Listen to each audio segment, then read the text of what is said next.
Adiala jail में नाहक कैद। चेयरमैन पाकिस्तान तहरीक इंसाफ इमरान खान का अपनी कौम के नाम पैगाम। 8 मई को DGSPR ने अपनी प्रेस कॉन्फ्रेंस में कहा कि वो 9 मई पर हमें माफ़ी नहीं देंगे। हमारा मौक़िफ़ बिल्कुल वाज़ेह और दो टोक है कि माफ़ी मज़लूम नहीं ज़ालिम मांगता है। 9 मई को अदालत के शीशे तोड़कर मुझे अगवा किया गया, जिसे बादशाह सुप्रीम कोर्ट ने गैर आइनी और गैर कानूनी इक़दाम करार दिया है। हमारे दर्जनों कारकुनान को शहीद, सैकड़ों को अगवा और हज़ारों को गिरफ्तार किया गया। घरों के तकद्दुस को पामाल किया गया और सिर्फ सियासी वाबस्तगी के जुर्म में लोगों के कारोबार तबाह कर दिए गए। इस फस्तायत के तनाजुर में माफ़ी तो मुझसे और तहरीक इंसाफ से मांगनी चाहिए। मेरे बयान को बिला सियाक़ सबब चलाया जा रहा है, हालांकि मेरा मौक़िफ़ शुरू से हुई है कि 9 मई एक फॉल्स फ्लैग ऑपरेशन था, जिसमें जुर्म को छुपाने के लिए CCTV फुटेज गायब कर दी गई। मेरा मुतालबा अब भी वही है कि CCTV फुटेज को मंज़र आम पर लाया जाए और इसकी रोशनी में साफ शफाफ तहकीकात करवाई जाएँ।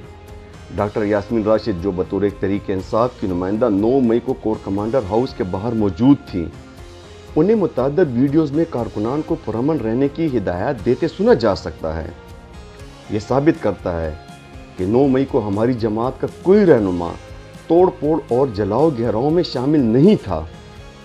मेरी तरफ से मेरी जमात और कारकुनान को हमेशा एक ही हिदायत होती है कि पाकिस्तान में जहाँ भी एहतजाज करें, पुरअमन एहतजाज करें, कैंटोनमेंट का इलाका हो या GHQ, हमें पाकिस्तान का आइन ये हक देता है कि मुल्क में जब भी जुल्म हो, आप कहीं भी जाकर पुरअमन एहतजाज कर सकते हैं।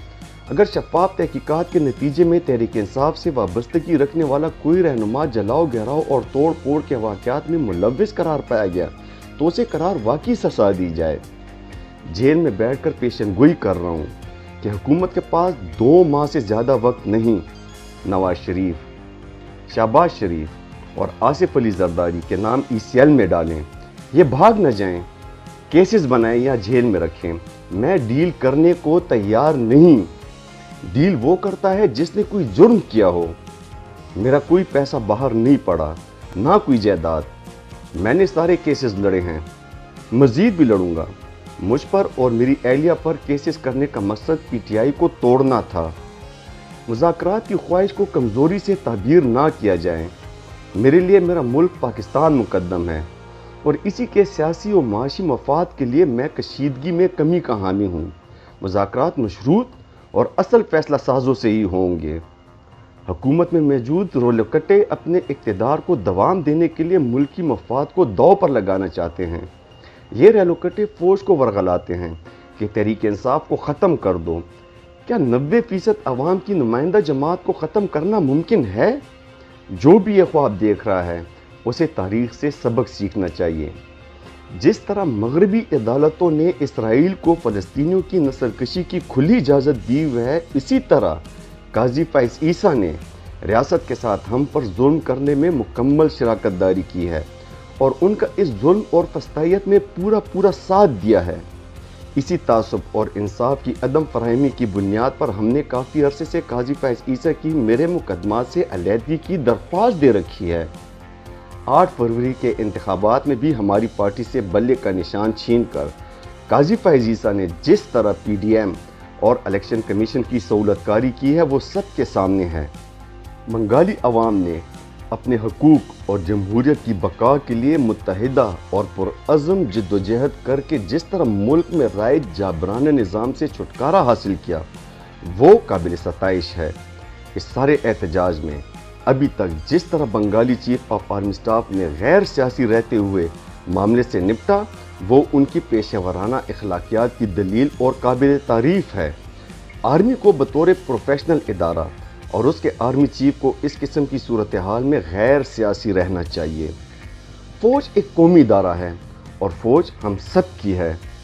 इसकी साख का ख्याल हम सब ने करना है, लेकिन अपनी साख का सबसे ज़्यादा ख्याल फ़ौजी क़यादत ने ख़ुद करना है।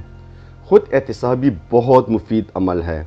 मुशर्रफ समेत आप सब ने हमें बताया कि ये चोर हैं, और जब पूरी कौम ने आपकी इस बात पर यकीन कर लिया और मान लिया कि ये चोर हैं और इन्होंने मुल्क लूटा, تو مشرف نے ان چوروں کو NRO دیا اور پھر آپ نے ان کو NRO 2 دینے کا فیصلہ کیا۔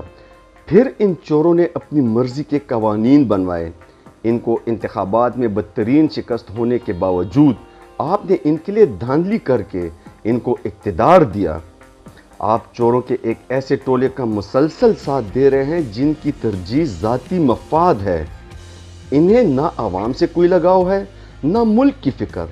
تو جب آپ ایسے لوگوں کو سپورٹ کرتے ہیں جن کو عوام نے 8 فروری کو مسترد کیا ہے، تو اس طرح عوام میں آپ کا کیا تاثر جائے گا؟ آپ کو خود عوام میں آپ کے تاثر کا خیال رکھنا چاہیے۔